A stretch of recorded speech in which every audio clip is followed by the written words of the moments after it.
فيه أو تؤتق فيه رقاب العباد من النار. يتي الله سبحانه وتعالى يدور دو هني إن جرني مكانك الله سبحانه وتعالى جارو دو فدي إن يتي مو حاني يتي دنو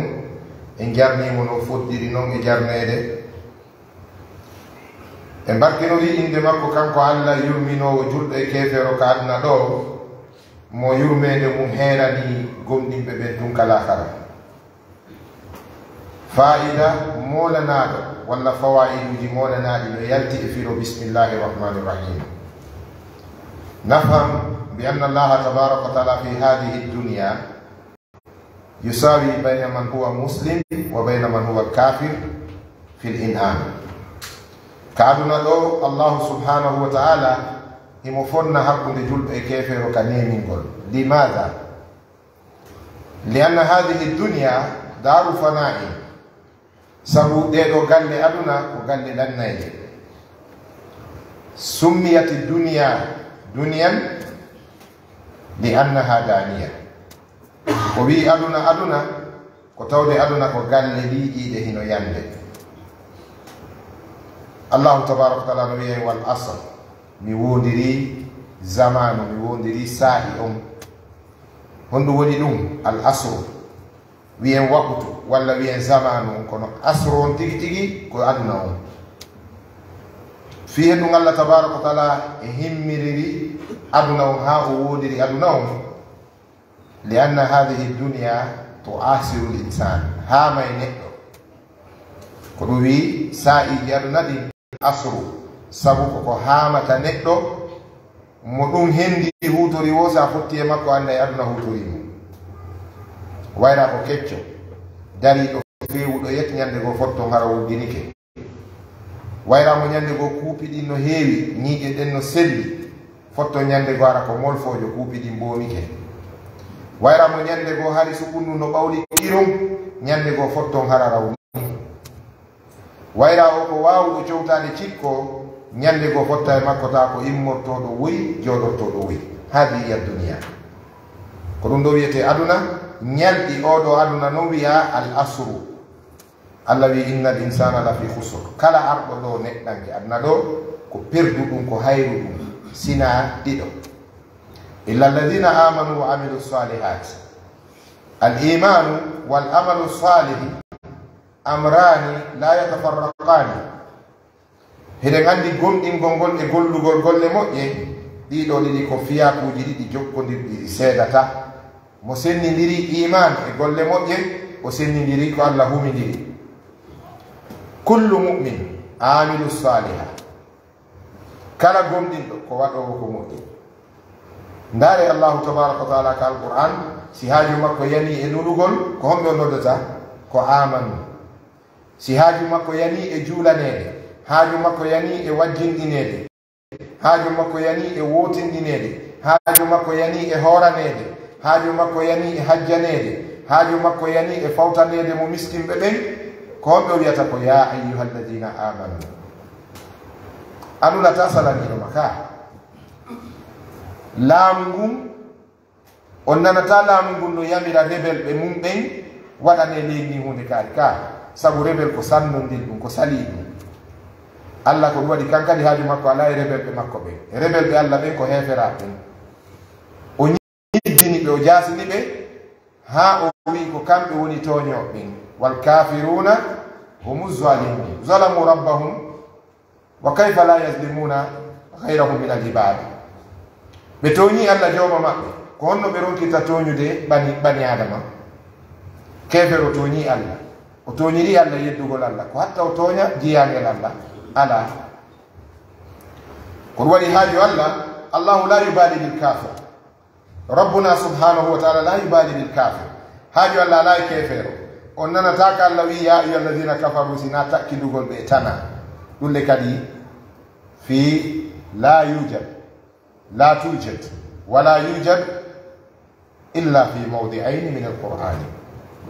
no jaami ya ayuha alladina kafaru la ta'tasiru lyawma, hey kono yo yedduɓe bay o rebeli contre Allah tabaraka wa taala o to gantino hande si haaju Allah yani e nulugol gollanede haaju makko yani e waɗanede ko faala yo waɗe ko amanu o noddata sabu ko amanu en gollata golle moƴƴe ɗe ko ɗum so takkiniri amanu wa amilu salihat o wi illa alladina amanu sinaɓe gomɗinɓe wa amilu salihati ɓe golli ko moƴƴi kon ɓay gomɗinal ngal duñay ɓe gollugol ko moƴƴi kon o wi noon joni sifaji maɓɓe ɗimmi ɗin wa tawasaw bil haqqi wa tawasaw bis sabr on andiray ɓe on ɗum ɓe yeetodiray goonga ɓe wasiyodiray goonga ɓe suuɗidirta goonga ɓe yawodirta kono ɓe suuɗidirta goonga almumin la yastahifu bilmumin julɗo jawo yawotako julɗo yawotako julɗo hay kefero julɗo yawotako kono noon julɗo suuɗata julɗo ɗimmo mum goonga badalan min alghiba sabu sa wolanaari goɗɗo goonga a ño'aymo sa laaɓanaari goɗɗo a ño'aymo addinu insafum wa nasihatum dina kanko laaɓal e laaɓodira ghiba ko ɗum si Allah wi ɓe malirama illa alladina amanu e malirama piiji tati amilu salihat wa tawasaw bil haq wa tawasaw bis sabr ɓe yeetodiri goonga kamɓe julɓe gomɗinɓe ɓen ɓe wasodiri kadi muñal asabru murrun awwaluhu wa ladizun akhiruhu muñal arande laawol mum hino haaɗi kono battane mum hino lewni asabru ayuha al ihwa diyaun heɗen andi muñal ko ndeygu ko lampu pullo fo tawi muñal ko ñale rimata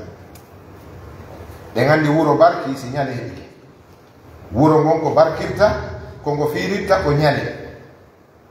pullo fo tawi muñal ko ñale rimata kala ko goɗɗo waɗma sa wi a ittay a tawoyta fu si yawmal qiyama amanu wa amilu salihat ɓaawo ɓe gomɗini ɓe golli ko moƴƴi wa tawasaw ɓe haqqi ɓe yetodiri goonga wa tawasaw bis sabri ɓe yamodiri kadi muññagol sattendeji ɗin asabru ala taatillah wasabru ala tarki masiyatillah wasabru ala albalaya ko ɗum ɗo wiyete sabru muñño e dow ɗoftagol Allah muñño ha wawa ɗoftade Allah musidɓe julɓe tedduɓe sandigagol immo juula subaka ko muñal molanaka wakkilade molanade ittugol ka jiifa mum ko yangi heɓi kon waɗana goɗɗo wonɗo e hoore laawol mo annda ka iwi ɗum ko honɗum ko muñal molanakal ko ɗum sinala sallam maki asabru diyafu muñal ngal ko lampu ko ndeydi ko lumiére o wi wa tawasaw bil haqqi wa tawasaw bis sabr ko ɓeeɗo tun daɗi halkade e ko ari adna ɗo yallah waɗenge maɓɓe hare musidɓe julɓe tedduɓe hiɗen ka hutba meɗen ligue islamique national heɓe neldude hutbaji yeɗɗuɗi yo Allah wallu en imamuɓe ɓen wawaɗi ay noon ɓe wi ko hujjatun laka o hujjatun alayka ko goo ko jonnaɗa kon ya yetti ko goo yettina rotoroɗa dongal ngal ma ronko yettade nangue ɓe waɗi ɗum ɗo ɓe moƴƴiniɗi ɗo hutbaji fi yo leydi ndi fof nanu kalima wahida konngol goto janngo guineɓe ɓen fottatamo be no faami ko oya faami kon mo be no nani neɓaari ko yanani kon andi ɓe fottayta ko ɓe aaden goto isan c'est pour ko onno ko wiyata ko unification des idées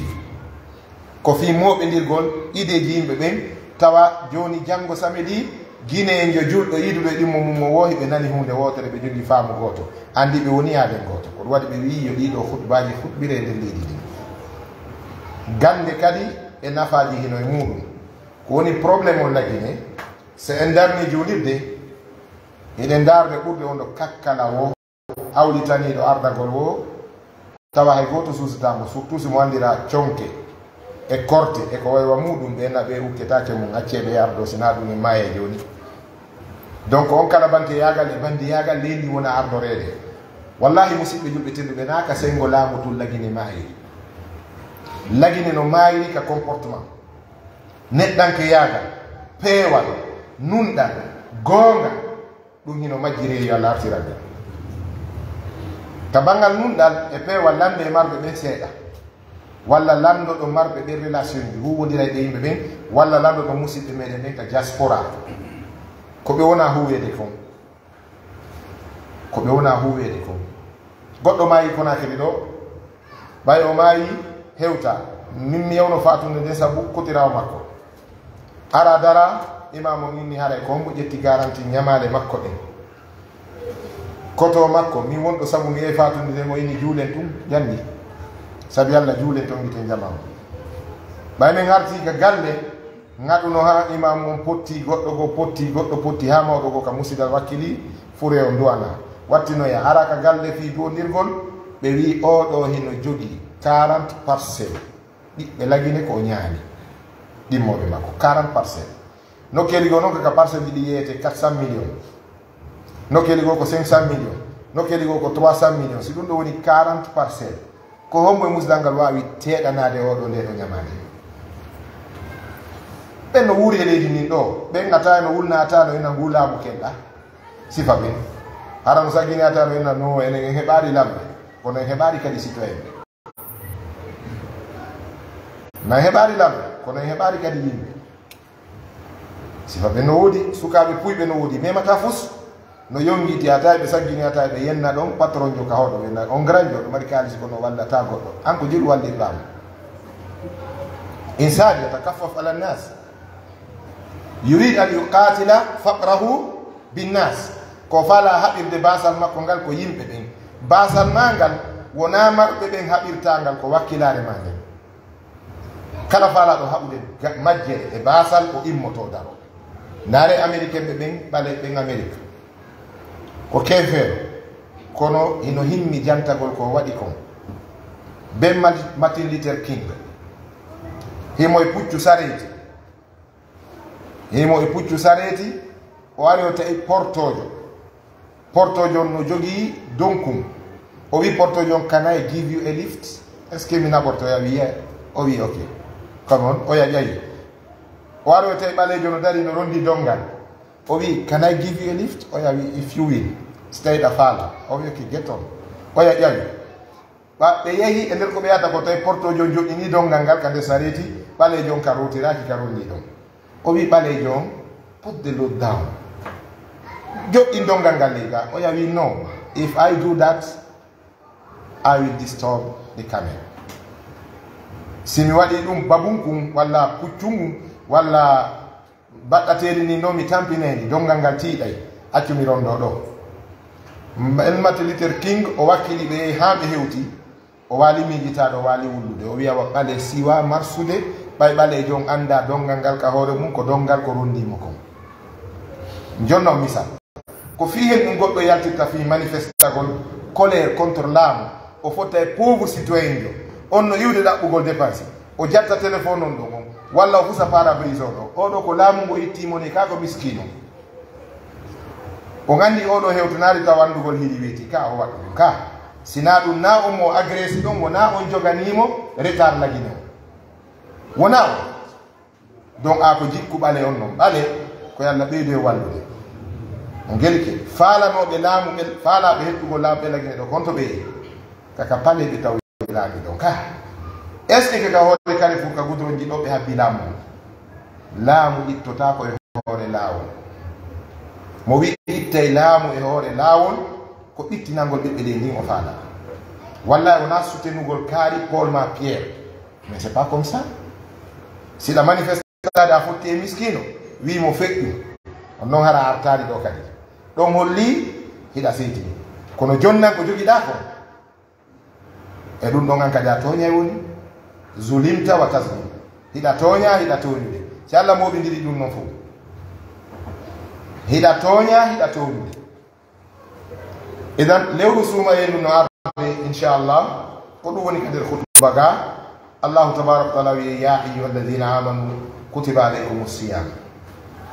allahu subhanahu wa taala o wi hey kono yo gomɗinɓe korka kam farlama e moɗon oɗo aya ko jippi koye tumbere hitande fi sanati snatayni min alhijra ka hitande ɗimmere firgu annabijo sallallah alih w sallam kono korka kam farlaka taw ɗo ko information Allah woni e jonnude ya ayuha alladina amanu kono yo gonɗimɓe kutiba alaykum siyam korka kan horugol ngol windama Ibn Abbas maki kullu kutiba fil qur'ani kullu kalima kutiba fi al-qur'ana tufassaru bi furida kutiba alaykum al-qital kutiba alaykum al-qisas kutiba alaykum idha hadara ahadakum al-maut kutiba idha no ardiriwo kala kutiba arɗo ka qur'ana firumo furida farlama Allah wi kutiba alaykum as-siyam korka horugol farlama e moɗon kama kutiba ala alladina min qablikum wano farlirano non e dow ɗiya moftaluji attinoɗi on emi résultat on ko on ɗum ko la'allakum tattakun bela jo on hulay Allah imam mujahid ɓe maki la'allakum tatahadharuna min alsharri wassururi on renoto e bone e waɗugol ko boni ɓe mana so on hoori suuma yendu maayi koyo reeno e ɗinɗi islamu haɗi ko ɗum la'allakum tattakun imam katil ɓe maki la'allakum tattakuna on ko la'allakum tatagayyaruna bela jo on change oto fimaynoɗo cigarette si woni ha suuma e maayi o wowti wonugol 12 heures fois 30 jours ma 29 jours o fimaari cigarette donc holli wonde o wawa accude cigarette waɗaynoɗo zina acci e nder balɗe noga e nder balɗe capantati holli mo wawi accude zina ka fenande kadi wo kadalik o e horɗo fenaɗin astahfirullah la ilaha illallah e korkan kadi Allah mi jeeɗima o tami ñallu mi ñamari mi yaɗari waɗana lan ɗum haɓa an mansura Allah wi mi acciɓa yallah ko jaɓowo kañum a welke joni noon konko wutuɗa ɗon istighfaru konko wutuɗa ɗon tuubugol e konko wutuɗa ɗon accugol fenade lillahi 12 heures 11 heures de temps fois 29 ma 23 holli wonde sa falama accude fenade a waway ko ɗum ɗoni rôle suumay on korka kalla allakum tattabuna on waɗugol e meɗen kulol Allah ko ɗum wiyete kulol Allah cheikh l'islam imam malik taw cheikh l'islam ibnu taymiya ɓe maaki ko wiyete kulol Allah ko alla yaraka allahu haysu nahak wa alla yufqidaka haysu amarak ka Allah yamirma ɗon wota Allah hattoma ɗon de ka Allah haɓuma ɗon wota Allah yiye ɗon de Allah no ɗaɓɓuma ka juulirde wotaw absante ɗon Allah no haɗuma ka makkiru wotaw yiye ɗon de Allah no yamirma wakkilare himo haɗuma puynan wotaw hattoma ka wakkilare wotaw yiye ka puynan Allah no yamirma si salli wi hayya ala sola ko ya noto si cheytane noddi ko ya wi mi sali idan hiɗa yamira hiɗa haɗa joni noon accugol ko haɗaɗa kon ara e ko yamiraɗo kon ko ɗum wiyete kulol Allah talibaɓe maɓɓe ɓen ibnu kayyim il jawsiya ɓe maaki ko wiyete kulol Allah ko ittiqa'u su'i azabillahi bi salihil amal ko ya nemtoro e bone lette Allah ɗen golle moƴƴe almami meɗen maliki ɓe maaki ko wiyete kulol Allah ko fi'lul ma'murat wa tarkul manhiyat awjazu ta'rifat littaqwa ko ɓuri moftude ko ɓuri raɓɓiɗude plus bref e définition ji kulol Allah ɗin ko ɗo fi'lul ma'murat wa tarkul manhiyat waɗugol yamiraɗi ɗin e accugol haɗaɗi ɗin ko ɗum wiyete kulol Allah Allah haɗi en zina o yamiri dewgal o haɗi en fenade o yamiri gonga o yamiri en moƴƴuki o haɗi en bonki o yamiri en dewal o rentini en shirku o yamiri en jokkugol sunna o rentini en bida donc c'est l'opposé c'est le contraire sa wawi accude ɗumɗa ko haɗaɗa kon a wawi arande ko waw yamiraɗa kon fa anta taqiyu ko an woni huulo walla yallah waɗu e on kulol Allah résultat ji ɗin lintotako hino jeeya résultat ji kulol Allah ɗin kala probléme yando si neɗɗo woni hulowo Allah solution on aray mana probléme arata o ardari e solution kono Allah sa nani no ine ɗo américain ɓen no foori a yejjito Allah tabaraka wa taala wawi ɓen américain ɓen si ɓe waɗanima haray ɓe mari intérêt mum donc ko Allah ɓurma noon ɗaɓɓirde ko wiyete intérêt mum kono kanko intérêt o nanji koya jonnumo intérêt o marani kulol Allah no mari résultat no jeeya résultat ji mum ɗin adna ɗo kala probléme yan ɗo a yaltay kulol Allah c'est la rédemption sa nani kulol Allah ko sauvetage wiyete kulol Allah o wi wa man yattaqillaha yaj'al lahu makhrajan wa yarzuqu min haythu la yahtasib ko lekki arsiki kadi goɗɗo arno tawi Ibrahim ibnu Adham o wi karama koye miɗo faala yo mo kalliki arsike ɓe inni mi andaka ɗum waali sina ɗum mi alɗa no ɓuri fof kono miɗo andi tun Qur'ana wimo huuli Allah arsike on yaade o gandi yaajugol arsike gonga économiste ɓen ko noneji ɗiɗi a heɓi espèce on a nangi a hutori a woni galo ka sa heɓari noon a muñike a yondinike ka ɓerde ma tawi no hawranma ko Allah waɗanma kon fa anta ganiyum ko a galo annabi sa sallam maki al ghina ghina nafs si wonki kin haari hara neɗɗo ngal ɗi sayyidina ali yamaki la yakhafanna al abdu illa dhanba wala yarjuwanna illa rabbahu jiyangel Allah wona yo huɗu sina bone bakkatu mum jiyangel Allah wota hoolor sina Allah ko ɗum waɗi ñande goo feetuɗo waajino e gangunal wato kamɓe woni ɗo ni waaji on tawi no raɓɓiɗi kono ceerno tawi no mofti jumare fewndi almami habba iyaka tawi almami ɗaaɗi ɗon kifinde ɓe wiyama ko hommolon tanto en almami feetuɗo no fija ka ɓaawo tata juulide dow on naati no ƴawirnoɗo ɓeydi nangemo ko feetuɗon o ari o keeci gimbal ngal ɗo ɓe pooɗi ha ɓe ronki o wi assalamu aleykum mawɓe goyni acce ɓay ko walla neldi en heɗoɗen ko yetto en feetuɗo wi alhamdulillahi alladi halaqakum wa jaalakum wa qassamakum ismayni jaala minkum agniyaa liyashkuru wa jaala minkum fuqaraa liyasbiru ko raɓɓiɗi kon bo tawi tongo ka ƴee o wi'i kanko feetuɗon o wi mi yetti Allah taguɗon onon ɓeyɗo ɓe mi suti ɗo waɗi on pecce ɗiɗi o waɗe mo yimɓe marɓe feere fiyoɓe yettira Allah feere nden e yimɓe faaɗiraɓe feere fiyoɓe muñño ɓay ko Allah waɗani ɓe ko waɗani ɓe kon o wi joni noon alluɓe ɓe yettirari Allah nemaji ɗi ɓe kadi ɓe yaajiraka kadi ɓe kadi muññanaki Allah o wiyawa onon ɗo fa lanatullahi aleykum aqimissalam salli darno juuɗe ɓay salminama mawɓe go hakkimina hukama ɓe dariɓe maki ha hande nani wano o hutuba ɗo Allah fekki en pecce ɗiɗi ko gaynuɓe haaju ɓe ronkuɓe feere gaynuɓe haaju ɓe yo yettir Allah feere nden ɓe faaɗiraɓe ɓen kadi yo muññano Allah wota ɓe feetu ɓe warto fi ɗum wota ɓe naate ko harmi fi ɗum joni wano yeeyigol wonki mum ɗo wiya comme ça ne va pas en Guinée moi je vais prendre la route de la mort ou la vie immigration clandestine wiya joni ɓay lagine no satti mi yahay ka jarenima ka ndiyam mi mayamami lumba ka wiɗa ɗon mi mayamami lumba so a maayoyi ɗon ko a wartiɗo sa lumboyi ɗon ko a jarribiɗo kodduruye mafhum ɓay c'est la vie ou la mort komi yahay mi lumba ndiyan ɗan mi wuuroya gurna moƴƴan Europe ma mi maaya ko watta o waɗa joni noon ɗon si a maayi fa anta muntahir ko suicide ñaweteɗa yeeso Allah a jonnito e Allah wonki makko ki yeɓuɗaki si a lumboyi kadi hiɗa bakkontini kadi hiɗa mari bakkatu tubanteɗo saabu ka rewɗo ka haɗa Allah wi la taqtulu anfusakum wota o marto Allah wi wala tulɓu bi aydikum ila taluka ɗum ɗo siko istighfar siko jeejugol Allah kono be jeejamo par ce que o wino ta yaaru ka wonki yeɓoto a yaari ɗon donc be jeejamo o haɗima jaɓari ka moƴƴere makko o tewtaki ma o lumbinima amma si a maayi ɗon kan hiɗa mari probléme ka Allah tabaraka wa taala saabu Allah wi woto warto en fami tan ni joni wiɗo mi reway ka ndiyam mi mayama mi wuura e wiɗo min kadi mi waloto yeeso trainwal ngal tawalan ɗo mi mayama mi wuura ɓeɗiɗo ko honnum ɓe serti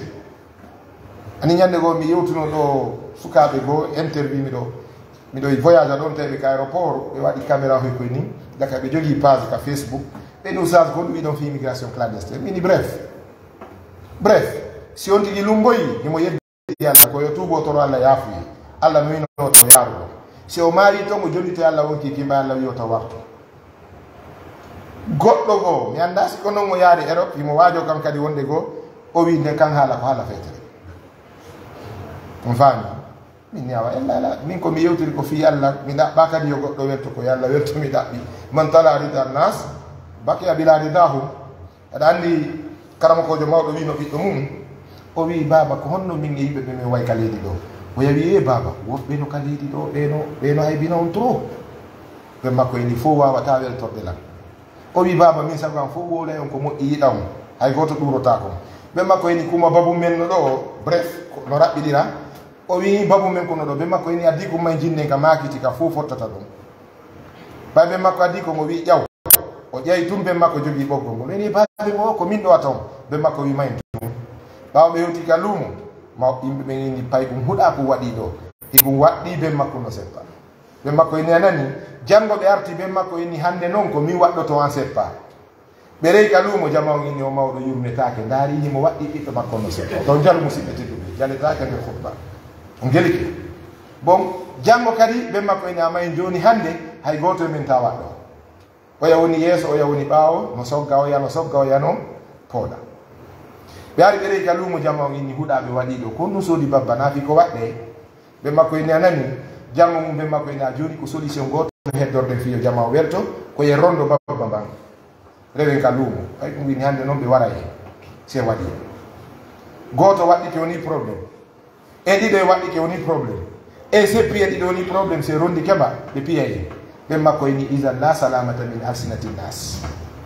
goto wawata daɗude ɗenɗe yimɓe ɓen yottiniɗen dina fi allah huwiren dina saabu allah tertoɗe yimɓe ɓen réaction yimɓe gota battine men fus si tawi no selli ko waɗɗen ko idan suuma yerum ɗum résultat mayron ko kulol allah oɗo aya jippi lebbi seeɗaji ka sabbonɗi suuma e nden hitande ɗimmere fergunelaɗo allah tabaraka taala jippini ayaji wonde yeeso ɗen ɗon chahru ramadan alladi unzila fihi lquran ɗo geli sakkitorde ayaji ɗen ko faman shahida minkum chahra falyasumhu ɗo ana unabbi fakat ko so yiɗi jaɓo kono noon hiɗe yeeli yo jaɓe sabu wona fii ko min kumpay kum ɗo wooli ko goonga teeɗiɗo yedduɗo goonga o heɓi probléme ka allah sabu allah hakke ko hooli goonga kon ko yiɗi goonga ko wi inna allaha huwa alhaqu allah ko goonga ka idan alhaqu sifatun min sifatillahi azza wa jalla o wi kala seeɗitiɗo e mon lewru ndun yo hooru joni noon hiɗen mari guineɓe wiyoɓe si mi yiyar lewru ndun mi hoorata min ligue islamique hoorintala almamijo horintala ndi leydi ala fewuɗo an tum feewi lagine fof ka goɗɗo huti fof ɗon haɗay kankade wonti hutiniɗo no woodi koɗoli saare jande nden hoora e préfecture on ma sous préfecture on ɓena men e yaka ka fulawa amen ɗo ɓe gandi ɓenno kamen surtout wiyen Fouta Diallo walla wiyen lagine ɗo partout no woodi kono si ɓe wiyama juldandu yiyama ɓe nawa ɗo si boneno toon ko kamɓe jeeyi ɗon ɓe ñamay kondo boyji allah ɗin noon faami no hollude allah ko ɓeyata kon sabismal yagal a hooritta fi goɗɗo kono a taƴire sabu goɗɗo ɗum ɗo ko wasere niidi ko ɗum waɗi allah tabaraka taala wiyani en kala yiwɗo lewru ɗum yo hooru ko allah wi ko kala woodaɗo ndu yiya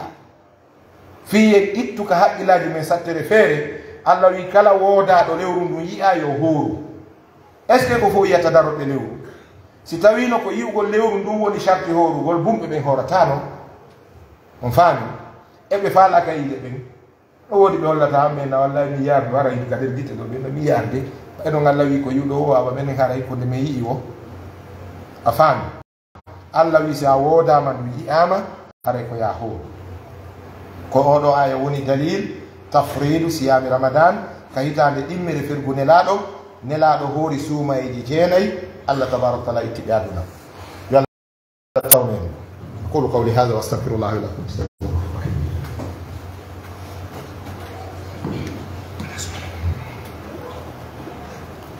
بسم الله الرحمن الرحيم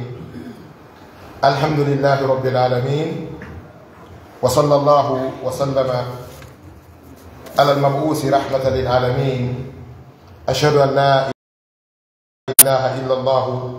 وحده لا شريك له وأشهد أن محمدا عبده ورسوله صلى الله عليه وعلى آله وأصحابه وسلم تسليما كثيرا. عباد الله اعلموا أن من حكمة الصيام تحقيق تقوى الله عز وجل، فإن النفس إذا تركت ما هو مباح في الأصل وهو الأكل والشرب وامتثالا لأمر الله تعالى في نهار رمضان كان ذلك داعيا لترك المحرمات الأخرى. ولذلك قال النبي صلى الله عليه وسلم من لم يدع قول الزور والعمل به فليس لله حاجة في أن يدع طعامه وشرابه. جاء الله يأتي الله سبحانه وتعالى جيدو ندو ويندere tabu be ngadi aduna tagire fi dewal e seediti ke rewete do ala e do handude rewede sila kanko Allah e seediti ke wonde Muhammad ko nulaado Allah. yo Allah juulo e makko juulo e maɓɓe kamɓe yimɓe ɓene bo maɓɓe wondi maɓɓe ɓen e kala juulɗo taabiɗo ka islam tabande maɓɓe ha ñalade sakkitinde haray haqiqa tan ɓe andini en wonde hikma ñeƴƴal ɓe andintini e ñeƴƴal sagesse ko woni kon e nder korka kan résultat korka kan ko fiye won huloɓe Allah ɓe wi wonki kin si tawi a wawi accitude kon ko daganiki e nder ñallal no wi'irnoɗen noon nane ñamugol yarugol e rendugol e suddiɗo ma o no daganima e dendagal ñalɗi ɗin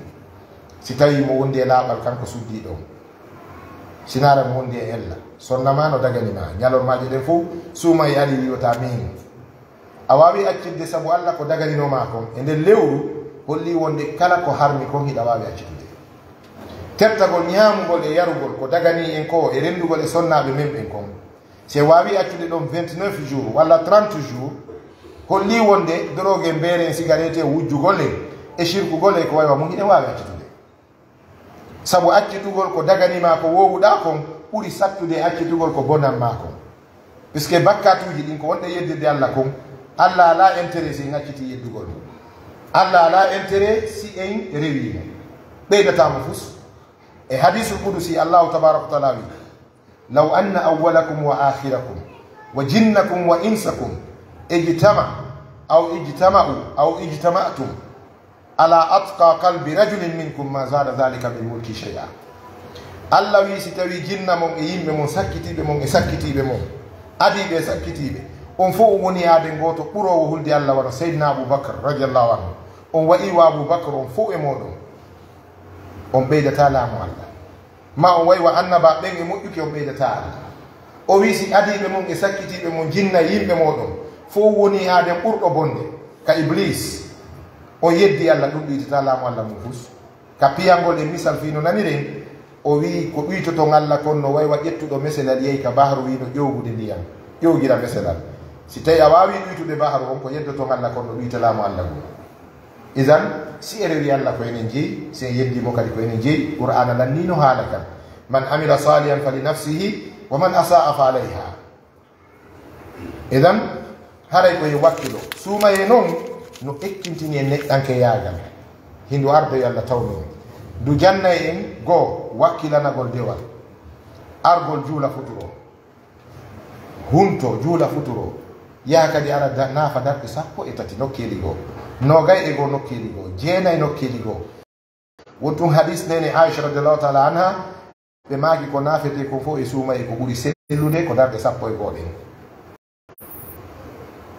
woɓɓe no naafude nogay woɓɓe no naafude 13 no woodi riwayaji ɗi 35 naafe jemma hara ko tarawide wona qiyamul layli riwayaji kadi selluɗi ka yimɓe sunna ɓe hiɗi ka defte islam kono kan ko naafuɗa wo naafi tum sabu nelaɗo maaki man qama ramadana imanan wa ihtisaban o wofira lahu ma taqaddama min dambihi kala naafuɗo suuɓa yeru ɗum ha juldandu yiya man on hiɗen andi on ko mawsul noon harfu mawsulin imo wona kadi hashru kadi tajmi jami annas kullu man qama jonno si tawi mawsul walla hashru tawtidi e fi'lu madin haray ko tindini gollal ngal ko tentinangal kala naafuɗo suuma e ha juldandu yiya o yafanama kala bakkatu mo waɗi kono ko bakkatuji on ɗi wona teere goɗɗo mo ñamuɗa de debbo goɗɗo mo murtinɗa de jawdi goɗɗo ndi ñamuɗa de keerol ngol yawtuɗa na ɗum de koko bonnuɗa Allah ko feggiɗa e Allah kon ka haɗoreji kon o yafortoma sabu yiɗa naafi suumaye no jeeya e moƴƴereji ko suumaye woni e jannude dokkal haray mo beeno yiɗi ñamanede ko ɗum waɗi ana o rafdi min miɗo reɗɗinaye ye wowtu o iftaru sa'imin huntingol horuɓe e hara noon lagine ɗo a wolay tun fi sadaka yimɓe ɓe ndaara marɓe ɓen on andi taw ko andi toon hiɗen boni ñaa ndaare si patron jo ari hiwrike miskinɓe hay ndiyam ɓe okkortama sa wi o rongu fandade ɓe nayi ko ɓe woni patron ɓe ɓen onon o yii añuɗe okkede ɓe wi général Lansana Conté kagɓe ɗen ɗo mawɗo sifani men o fati kerowani alaji ali ɓe wi ñande goo koto maɓɓe Lansana Conté no yuri 36 no yaade ka muɗum Musaya o gaari ɗon fi sodugol goɗɗum cortège o gaari mawɓe ɓen ƴettoy kaaba juɗaɓe ɓe watti 300 000 ɓe ari ɓe hokki Lansana Conté Conté wulli o wi wallahi hande o heɓi ko ɓuri welde ko nan o wi laamagol lagine welde hande kadi o heɓi ko nandi e mum welde hande o korama ko heddi kon fof ko torede goɗɗo o kornala jalfamadou kour buuɗi ɓaɓe jaɓiɗi ɓe wulli moko ba ɓe tawda ɓe yeeti men ɓe wulli andi patron ɓe lagine ɓe ganda o korede ko ɓe andi ko ñawlede luttina e toragol ɓe moƴƴina faux probléme ɗi ya tawda ɓe muɗum toro ñawlo luttina toroɓe hoore fenade si ɓe waɗa no woodi woɓɓe yolloɓe patron ɓe ɓen si ya toro ɗen katime no woodi koɗo waɗi bandiyagal ko hay lasrari yolla goɗɗo fiya jonde ko makko ko way so yiɗa eɗen jangi ka lakdari buuɗi goɗɗo ñametake mangel makko o weltaki bilew windoɓe yolla on tigi ɓena wattu gungaka jiifa ɗo yaa sa fontingo ko wiɗa o jonnoy on ɗon a arnakumo ko arnaka mum si on noon tawi gujjo no piyeɗa ina haɓɓemo sunnemo ko ɓe bonnidi leydi keɗa tawa kay maɓɓe a tawa e bonnuɓe leydi ɓe donc yo Allah walle en accen toñidirgol eɗen haray ko raɓɓiɗi ko wowten dokkan wona e gaccel fof patron ɓe ɓen o yii Sénégal minen min ko piyi ɗum inchallah sengo kaggelen ɗo hitande be jonidirgol juuɗe min wallina min organisé iftar ka Carrefour on pon wonaɗo waɗede ɗon wonɗo yimɓe ɗon min organisé ɗon min sakko ɗon feƴƴoɓe ɓen min wallitoɓe ka huntari tamaro café e mboyri joni meɗen feƴƴude yeeso meɗen évoluide meɗen yaade ka fuuti ɓannugol fuuti kadi woɓɓe haɗa jippoto ñaama joni fokkitoɗo koyasi futuro nanguimo kagɓe ɗen o ma piqué koɗo yeehi buy waɗa e accident ka motoji e suuma yara no awji joni noon si on tigi no andi si mi hewti Carrefour encore 5 mi huntoto ɗon o yarata doyi minen min ko piyi ɗum e sénégalais ɓen o yi Sénégal si futuro suuma e heewi kala ka darɗa wonɗa e leydi ni ka hoore lawol daro ɗum goɗɗo tawdete ɗon joni e ko huntoroɗa ko ɗum waɗi ndin leydi hay sansidirɗen enen guineɓe ɓen fof naɓaɗen Sénégal sénégalais ɓen ƴetta arda ga wallahi Sénégal wawoye kadi waɗa guine ɗo fiyonɓe ɓe ɓuuri en sadaka ɓe ɓuuri en ko wiyete kon hospitalité moƴƴagol e bani adama min mi majji e taxiwal Dakar min dogi teleɗen 15 kilométres miɗo duwa jippade Dalifort mi yeehi ha Yombol min noddoy kam yahata ɗon Dalifort so ɓeyni jonde sofet joni min hewti Yombol ɓeyni awa yaafo ko Dalifort ɓe jippoto o tourni o wi ah vous êtes étranger min oui ɓen d'accord c'est pas grave o artirilan ha Dalifort o cippinilan kaɓe jippoto ɗon mayni fi ɓeydugol paasi ɗi moyni noon min kadi ko moƴƴuki hakkilni ko moƴƴore koɗo men o il est guiné de vini chez on faami est ce que ɗe mar ɗum ɗo sa fijiri taxi man belagiri ɗo warete fi 500 o yittete wonkiki yani neɗɗanke yagal ala jaɓen wonde guiné jon himo mankini neɗɗanke yagal idan ko jokki en kon fof ko ɗon humi en juula e ɓuuri fof en hoora e ɓuuri fof kono neɗɗanke yagal ala teddodiral e yurmodiral e nafiniral ala donc wowten huntingol horuɓe ɓen minen meɗen jogi on programme ɗon inchallah wawɓe wallitade o ɓe wawi yawde ka numéro 622 27 11 67 meɗen wadde on programme ɗon dara si tawi ɗum ɗon saare nden ɗo wawa hebde ɗum jipporo cimenterie ardira symphonia ha daari so tawi en waway ɗum argol ka Carrefour ji walla yimɓe ɓen ɓe humto par ce que en anda ɗum lagine ɗo nela salam maki mo huntini horuɗo a heeɓe baraji yeru ko heɓayno ko ɓe hoore a ɗuytantaki ka baraji ma o ɗuytantaki ka baraji makko hay fuyi andi ɓokkugol no wona saabu ha arsike yaaji Allah no yarloma mi janto qissa goto hay so feƴƴi yaafo ɗum ɓay ko noon ɗo feƴƴude annabi Dawuda fewdo makko ñande goo malakul mawt o ari juuragol annabi Dawuda mo ari hiwragol mo eɓe jooɗi ɓe yewta suka naati ɓay suka on naati o salmini ko weltiɗɗo annabi Dawuda toujours aray ko annabi Dawuda présenté mo wi o ko koɗo men ni suka on o inni koɗo on o wi'a ko sagata jaatigijo an ni o aray kam toujours min ɓeydodira sagata o ini bon a joni mi accidi on hoɓɓe ɓen ha ɓe ya mi aroya e hiire annabi Dawuda inni awa jaka on koɗo arɗo ɗon ko malakul mawt wiyeteɗo a jara on suka on yehi few ɓayi annabi Dawuda gayni entretien on e koɗo on ɗum ko ajara malakul mawt o wi yetanolan oɗo suka ko heddanimo e gurdam makko ɗan ko balɗe 6 hara yo ittindewal ɗo gelaɗo so timmini balɗe ani ono o wi ko duuɓi 20 o wurata aduna seke gurdam makko ɗan fof ko duuɓi 20 o wurata aduna ɗin noon timmi ko leerdi 6 heddanimo aduna ɗo il va mourir on faami koɗo wayuti suka on naati bawtay ko do yalti o naati tun annabi Dawuda no tam suude nani wakkilo e dewal haray be yeti kelan do andi goddo to redu mutajintaake haray ko e wakkilo e ngandane maayete gelike suka wono e balde jeegode feƴƴi bay balde jeegode feƴƴi o aroy ka annabi Dawuda joni 7e ou 8e jour annabi Dawuda ngal day ka malaikajo wi ko balde jeego heddani kanko woni warowo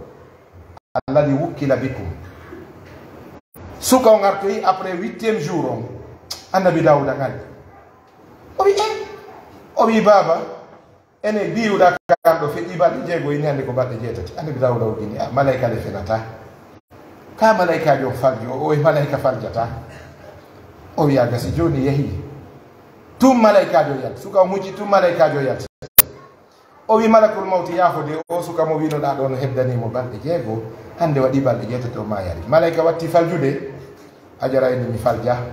ko Allah wi yomi accumo ɗum o ɓeydanimo gurdam malakul mawt sifani annabi Dawuda o wi o suka no yalti ñande o yalti kama ɗo himo yahude o fotti e yummirawo torotoɗo o wi baba itini min malillahi alladi ataka ana faqir jaw an miɗo weela komi miskino okkoran e nder jawdi maɗi mi itta heege suka o memiti tawi buuɗi fof ko mari ko buuɗi jeego jetonji jeego o ƴawni on buuɗi jeego ɗon o jonni yummirawo o wi malakul mawt sifade o wi Allah wi ɓay suka on jonni yummirawo buuɗi jeego ɗi yummirawo wi atala Allahu fi umurik wa razaqaka Allahu jiwara Dawuda fil janna o wi yummirawo wi baba yo Allah juuti balɗe maɗe yo Allah arsike wondirgol annabi Dawuda ka aljanna waɗa weldirɗon noon ka ɗuma suka o wi amin joni noon fewndo on yummirawo duoto hari no heddi quelques secondes fi mayde suka o yummirawo feƴƴi suka on feƴƴi min malakul mawti mi wubbi nangugol mo ƴetta won kikin Allah wi la taqbidhu ota memo mo a nanari ko miskino on a yaari ko waɗi kon mi wi mi nani mi yii o wi a nanari ko yummirawo duwi kon malakul mawti inni mi nani Allah wi an malakul mawti non joni yummirawo tori kela ene juutinanmo balɗe ɗe min mo jikkilan mi hunnayi kon ɗum mi waɗanta o sina juutingol balɗe ɗe e puis hey ko am moƴƴere nde waɗɗen ɗon buuɗi jeego ko okki yummirawo kon mbuuɗu be mi waɗanimo duuɓi nogay wuureteɗi donc calculé 6 fois de yani si ɗono de 20 fois 6 o wi o mayata han ɗin duuɓi ɗon timma o tilfotako kadi o jukkata kadi han lajal makko timma saabu moƴƴere nde waɗɗen idan ɗum ɗo ko yo andin en julɗo waɗay ko moƴƴi ara tawa pauvre ɓe buy wattanata aljanna ko ɓerɗo wawi borde ɓe tawi patron jono paane o toon ɓenno ɓe wallata goɗɗo nafota goɗɗo guerde mon no joni rondotogal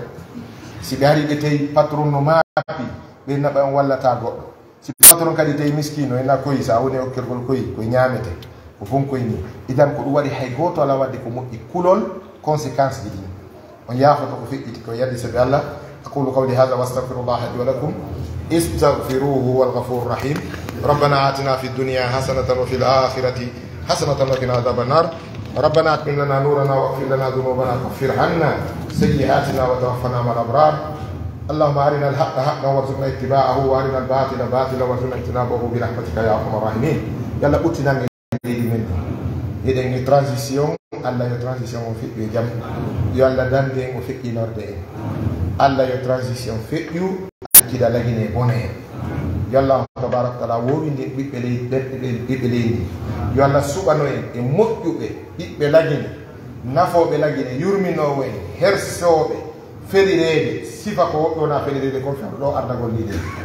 yo Allah waɗa yimɓe moƴƴuɓe anduɓe jikku anduɓe waɗanede anduɓe peewal anduɓe valeur bani adama yo ardo ndiɗo leydi meɗen